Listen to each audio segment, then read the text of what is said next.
दो बड़े एलिमेंट्स हैं। एक तो है पीएम राष्ट्रीय कृषि विकास योजना, दूसरी है कृषि उन्नति योजना। आप दोनों के दोनों इन पिलर्स में देखेंगे 9 एलिमेंट्स हैं। इसमें से कई चीजें आप अगर ढंग से देखेंगे, उनका सीधा साधा एकदम सीधा कनेक्शन है किसानों की इनकम से, सस्टेनेबल फार्मिंग से, एग्रीकल्चर के प्रोडक्शन से, और साथ ही साथ हमारे मिडिल क्लास परिवारों की थाली से। जैसे मैं एग्जाम्पल के तौर पे आपके सामने item number 1 right hand side में या item number 2 right hand side में दो, national mission on edible oils.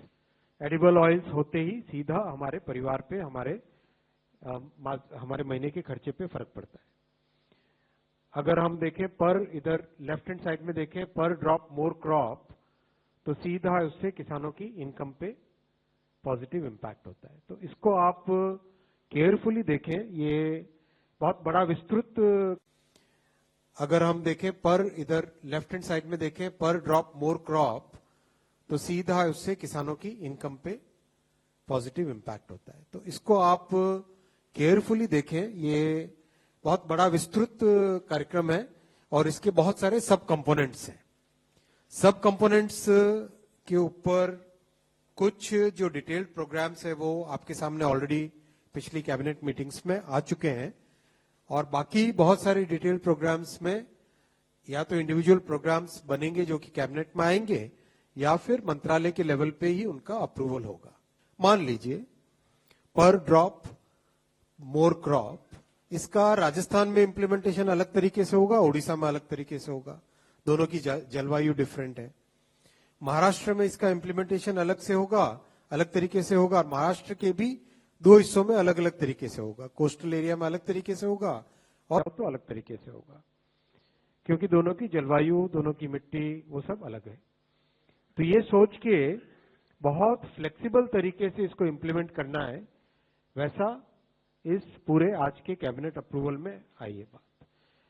और एक तरीके से जो किसानों से जुड़ी हुई, प्रैक्टिकली किसानों की इनकम से जुड़े हुए प्रैक्टिकली जितने भी पॉइंट्स हैं, वो करीब करीब आज के इस बड़े प्रोग्राम में इंक्लूड हो गए हैं।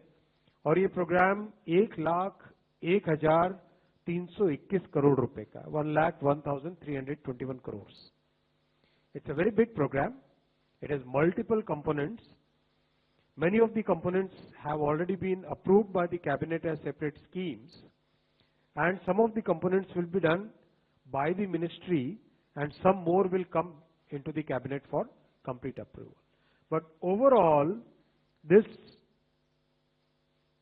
creates a complete package or a complete umbrella or a complete bouquet of schemes for the farmers, for increasing their incomes and for making sure that the middle class families, the food security for middle class families is maintained.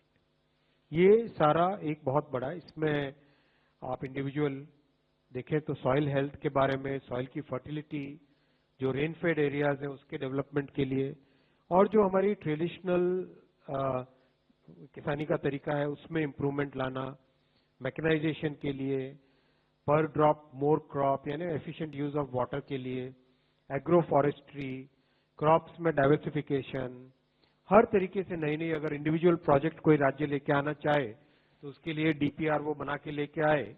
मान लो किसी particular state, मान लो केरला में particular एक special programme बनाना चाहे केरला, तो उसका DPR बना के लेके आए। आसाम में कोई अलग तरह का कोई नया इनोवेशन करना चाहे, डीपीआर लेके आए, इस स्कीम के अंडर उनका अप्रूवल हो जाता है। आप सब जानते हैं कि प्रधानमंत्री श्री नरेंद्र मोदी जी ने हमेशा भारतीय भाषाओं पर बहुत बड़ा एक ध्यान दिया है, बहुत बड़ा फोकस दिया है। Honourable prime minister Shri Narendra Modi ji and the NDA government have always been focused on developing the Indian languages. अपनी भाषा में हम गर्व करें और अपनी भाषा में एजुकेशन हो, अपनी भाषा में बातचीत में डेली में लाएं, हर तरीके से अपनी भाषाओं को, चाहे वो तमिल हो, चाहे तेलुगु हो, चाहे मलयालम, चाहे भोजपुरी, चाहे मैथिली, चाहे उड़िया, असमीज, गुजराती, मराठी, पंजाबी, कोई भी भाषा हो, अपनी भाषा में हम गर्व करें and be very aware of what our rich heritage was, what our culture was and how do we bring that same जो हमारे कल्चर की समृद्धि, उस कल्चर की समृद्धि को आज कैसे लाए। इस पे आज बहुत बड़ा फैसला लिया गया है। 5 लैंग्वेजेस को क्लासिकल लैंग्वेजेस के लिए अप्रूव किया गया है। 5 लैंग्वेजेस, मराठी, पाली, प्राकृत, असमीज और बंगाली, इन 5 लैंग्वेजेस को क्लासिकल लैंग्वेजेस का दर्जा दिया गया है। And there is a very important linguistic experts committee, very well read people, बहुत जो deeply knowledge रखते हैं languages के बारे में, linguistics के बारे में, script के बारे में, हमारा जो ancient text है उसके बारे में। और classical language बनना मने बहुत बड़ी गौरव की बात है और इसके पीछे पूरी साइंस है।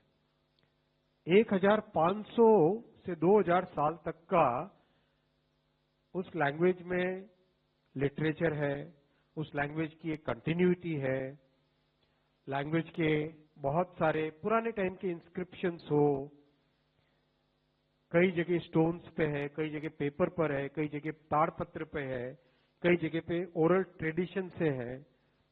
इन सब का ध्यान रख के जो एंशियंट बॉडी ऑफ लिटरेचर है और जो जनरेशन टू जनरेशन हेरिटेज हमारी पास ऑन होती आई है, उस हेरिटेज को ध्यान में रखते हुए उन सब नॉलेज टेक्स्ट को, प्रोज टेक्स्ट को, कई जगह पोएम्स है, कई जगह एपिग्राफिकल इंस्क्रिप्शनल एविडेंस है, इन सब को ध्यान में रखते हुए ये फैसला लिया गया है और ये बहुत इंपॉर्टेंट और बहुत बड़ा फैसला है। मराठी, पाली, प्राकृत, असमीज और बंगाली। अभी तक हमारे पास जो नोटिफाइड क्लासिकल लैंग्वेजेस थी वो थी तमिल, संस्कृत, तेलुगु, कन्नड़ा, मलयालम और उड़िया। ये लैंग्वेजेस क्लासिकल लैंग्वेजेस नोटिफाइड थी।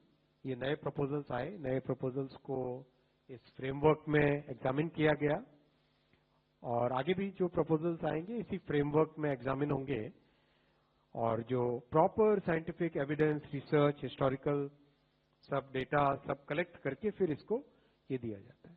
रेलवे एम्प्लॉयज के लिए प्रोडक्टिविटी लिंक्ड बोनस 2029 करोड़ रुपए का प्रोडक्टिविटी लिंक्ड बोनस आज माननीय प्रधानमंत्री जी की अध्यक्षता में कैबिनेट में अप्रूव हुआ है और ये रेलवे ने जो बहुत अच्छी परफॉर्मेंस की है उसके कारण ये संभव हो पाया है। इससे 11,72,240 एम्प्लॉयज को बेनिफिट होगा। रेलवे में आज अगर एम्प्लॉयज की हम संख्या देखें तो कुल मिला के 13,14,992 13,14,992 एम्प्लॉयज हैं एज ऑन 31/3/2024, 31 मार्च 24 का ये नंबर है और इसमें करीब 1,19,952 तो लास्ट फाइनेंशियल ईयर में ही ज्वाइन किए और वो अगर आपको ध्यान होगा करीब 1,54,000 के आसपास टोटल रिक्रूटमेंट किया गया था पिछले 2-2.5 वर्षों में। उसमें 2 करोड़ से ज्यादा एप्लीकेशंस थी और बिना कोई हैसल, बिना कोई पेपर लीक, बिना कोई इधर कोई कंप्लेंट के बहुत ही स्मूथ तरीके से ये मैसिव एग्जाम कई सारे शहरों में 500 से ज्यादा शहरों में करीब 30-30 दिन तक एग्जाम चला था। 15 लैंग्वेजेस में कई सारी शिफ्टों में एग्जाम हुआ था, उसके कारण ये ज्वाइन किए थे। इसमें भी रेलवे के एम्प्लॉयज के साथ मिलके जो बना हुआ है फॉर्मूला, उसमें आउटपुट इनपुट यानी कितना आप इनपुट देते हो उससे कितना आउटपुट आ रहा है। मान लो कितने लोकोमोटिव लगाए तो कितना आगे पैसेंजर्स और कार्गो वो सिस्टम खींचता है। वैसे ही ऑपरेटिंग रेशियो यानी कॉस्ट कितनी है और आपकी रेवेन्यू कितना है, इन सब का ध्यान रखते हुए इन दोनों को 50-50% वेटेज दिया गया है। इस फॉर्मूले से 76 डेज का बोनस बनता है, लेकिन आज कैबिनेट ने 78 डेज का बोनस अप्रूव किया है in recognition of all the good work that railway employees are doing. अभी वैकेंसीज 58,642 है, जिसमें अभी रिक्रूटमेंट का काम चल रहा है। और मैं ये नंबर इसलिए रखा क्योंकि विपक्ष की तरफ से बार बार बहुत एक छोटा नंबर डाल के लोगों को भ्रमित करने का प्रयास चलता रहता है। कभी कोई 20,000 बोलता है, कोई 25,000, कोई किसी भी तरह का कोई एक गलत नंबर डाल दो और फिर बाद में उसको गलत को आगे प्रसारित कर दो। इस तरह की उनका प्रयास चल रहा है, इसलिए ये नंबर आपके सामने रखा। As on today this number is 58,642 vacancies पे आज की तारीख में रिक्रूटमेंट का प्रोसेस चल रहा है। और एनुअल कैलेंडर से चल रहा है, जो कि 50-60 साल से नहीं हो पाया था, वो मोदी जी ने अपने कार्यकाल में किया।